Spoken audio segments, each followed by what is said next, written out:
बंधुओं, नमस्ते। हम अपनी मैनपुरी पर आपको आमंत्रित करते हैं। मैनपुरी की चर्चा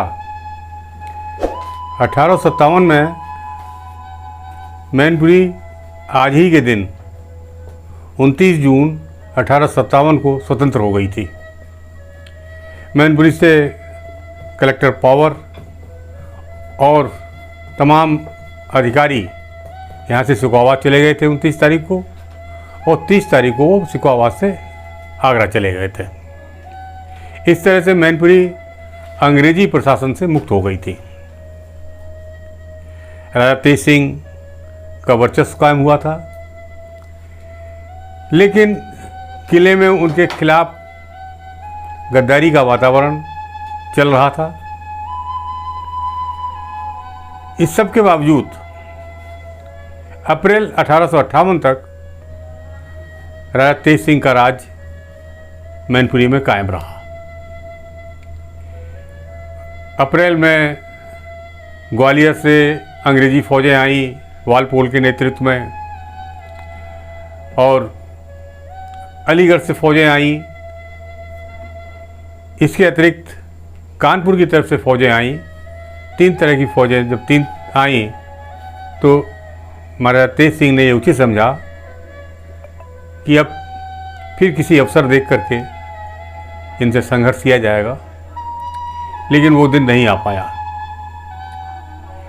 अंग्रेजों ने मैनपुरी पर दोबारा कब्जा कर लिया और राजा तेज सिंह की जगह उनके चचेरे भाई भवानी सिंह को मैनपुरी का राजा बना दिया। राजा भवानी सिंह ने अंग्रेजी प्रशासन की बहुत सहायता की थी, इसका उन्हें इनाम मिला।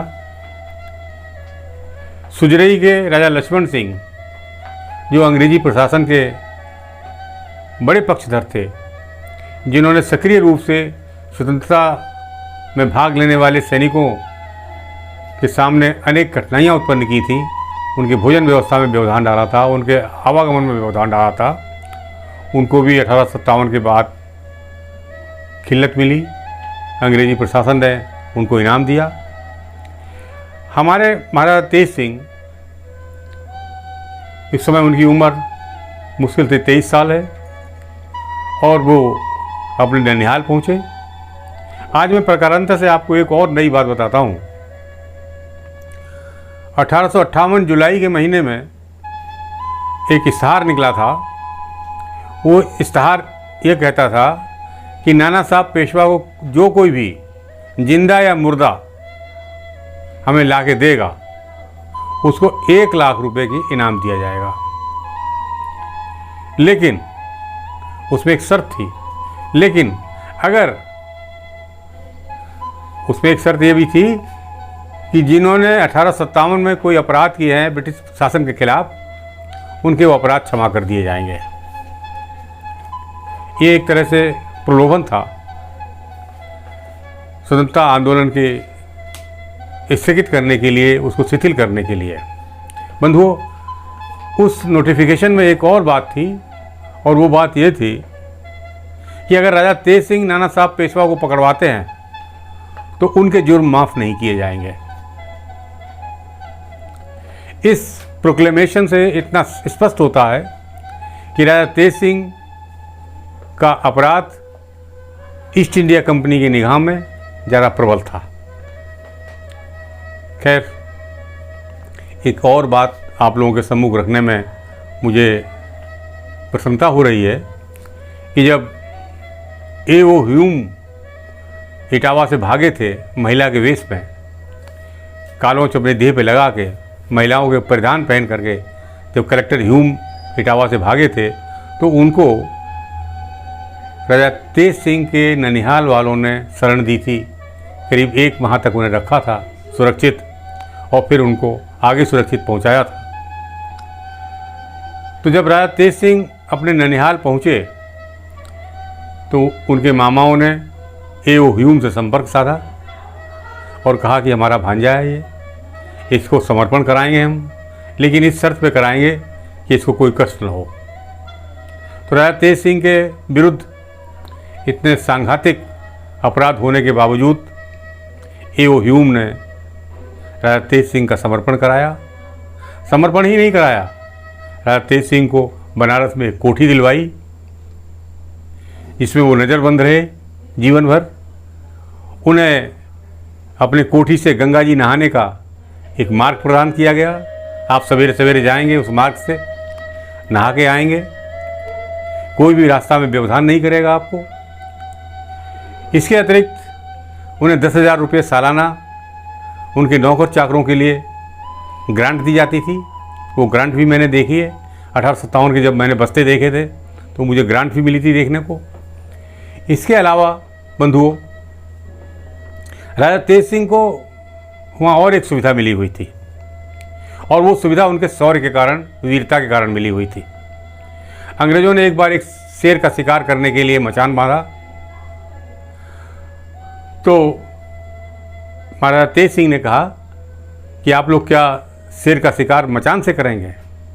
उन्हें यस, शेर का शिकार मचान से ही करेंगे, शेर कभी भी हमलावर हो सकता है। महाराजा तेज सिंह ने कहा कि मैं शेर का शिकार ज़मीन पर खड़े होकर करूँगा। तो शिकार करने का तरीका ये होता था कि जंगल में जगह जगह ढोल बजाए जाते थे। एक जगह एक बकरी बांध दी जाती थी, वो बकरी मिमियाती थी, ढोल से शेर त्रस्त होकर के बकरी की तरफ आता था दौड़ता हुआ, और जब दौड़ता हुआ आता था तो मचानों से उस पर गोलियाँ चलती थी और मार दिया जाता था। ये अंग्रेज़ों के शिकार करने का तरीका था। तेज सिंह ने कहा कि नहीं, हम ज़मीन पर खड़े होकर करेंगे। ढोल बजने लगे, हांका पड़ने लगा, शेर अपने मांद में से निकला और आया जहाँ बकरी बंधी हुई थी वहाँ उसने महाराजा तेज सिंह को खड़े हुए देखा, हाथ में तलवार लिए हुए। अंग्रेज़ों ने सोचा कि आज तेज सिंह का काम साफ है, आज तेज सिंह नहीं बचेंगे। उन्हें प्रसन्नता भी थी कि हिंदुस्तानी है, मर जाएगा कोई बात नहीं, लेकिन उन्हें नहीं पता था कि इसमें शौर्य भी है। राजा तेज सिंह ने जैसे ही शेर उनकी तरफ बढ़ा, राजा तेज सिंह की निगाह शेर की निगाह से मिली, और राजा तेज सिंह ने अपने पाँव की जूती ऊपर फेंकी। शेर ने समझा कि तेज सिंह ने छलांग लगाई है ऊपर। शेर वहाँ से दौड़ा उस ऊंचाई के लिए, और जैसे ही वो ऊंचाई से नीचे गिरा वैसे ही राजा तेज सिंह ने उसके पेट में छुरी घोंप दी, तलवार, और वो ख़त्म हो गया। इस शौर्य के कारण अंग्रेज़ों ने राजा तेज सिंह को विशेष सम्मान दिया, और ये कहा गया कि इनके रास्ते में कोई भी कितना भी बड़ा अधिकारी हो वो कोई व्यवधान नहीं करेगा। वैसे तो किंवदंती ये भी है कि एक बार कलेक्टर के साथ उनकी वो हो गई थी। कलेक्टर का कोचवान जो था वो उसने उतरा और राजा तेज सिंह के कोचवान को एक कोड़ा मारा। राजा तेज सिंह ने पूछा क्या बात हो गई, बग्घी क्यों रुक गई? तो कोचवान ने कहा कि साहब ये कलेक्टर साहब का कोचवान है, इसने मुझे रास्ता नहीं दे रहा था, मैंने रास्ता मांगी तो इसने मुझे कोड़ा मारा। कहा यह जाता है कि राजा तेज सिंह ने उस अंग्रेज़ को जो कलेक्टर था उस कलेक्टर को निकाल करके और कहा कि तेरा कोचवान मेरे कोचवान को मारेगा तो मैं तुझे मारूंगा। खैर, इससे हमने जो अभी कहा आपसे कि कलेक्टर हो चाहे कोई हो, राजा तेज सिंह को आने जाने का जो मार्ग दिया गया था और समय दिया गया था, उस समय के अंतर और उस रास्ते पर कोई भी किसी तरह का व्यवधान राजा तेज सिंह के आवागमन में नहीं कर सकता था। राजा तेज सिंह की 2 शादियां हुई कैप्टिविटी में, उस नज़रबंद की अवस्था में, लेकिन उनकी कोई भी संतान नहीं हुई।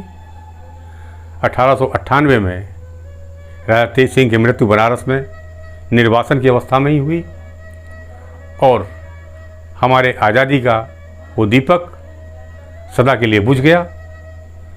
लेकिन हम लोगों में जो आज़ादी का जज्बा दे गया, मैनपुरी अभी भी उनके गौरव से गौरवान्वित है। हम अपने आज़ादी के लिए, मैं बता दूं आपसे, 1857 से लेके 1947 तक जितने भी आज़ादी के मूवमेंट हुए हैं, उन सभी मूवमेंट में मैनपुरी की हिस्सेदारी रही है। 1942 के आंदोलन में मैनपुरी में शहीद हुए। मैनपुरी में सैकड़ों लोग जेल गए और कम से कम 20-25 ऐसी महिलाएं हैं जो जेल गई, कुमारियाँ जेल गई। 16-16, 17-17 साल की लड़कियां आती थी, वंदे मातरम बोलती हुई जेल चली जाती थी। 6-6 महीना जेल में रही वो। एक हमारे स्वतंत्र कुमार गुप्ता हुए थे, वो उनका नाम ही स्वतंत्र कुमार गुप्ता इसलिए रख दिया गया कि उनके पिताजी छेदालाल गुप्ता जेल में बंद थे, उनकी माँ जेल में बंद थी।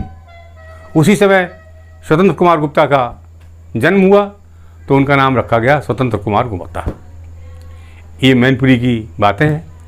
हम उस मैनपुरी के निवासी हैं। हमें हर्ष होता है कि 1857 से लेकर 1947 तक के प्रत्येक मूवमेंट में हमारी मैनपुरी ने भागीदारी की है। ये वीरों का देश है, ये उदार लोगों का देश है। मैनपुरी की माटी को सत सत प्रणाम। बंधुओं, मैं अब आपको अगले सीरीज़ में जो देश की आज़ादी में जो शहीद हुए हैं, मैं उनके बारे में आपको बताने की कोशिश करूंगा कि वो कौन कौन से लोग थे, किस किस तरह से उन्होंने अपनी जान दी। जय हिंद।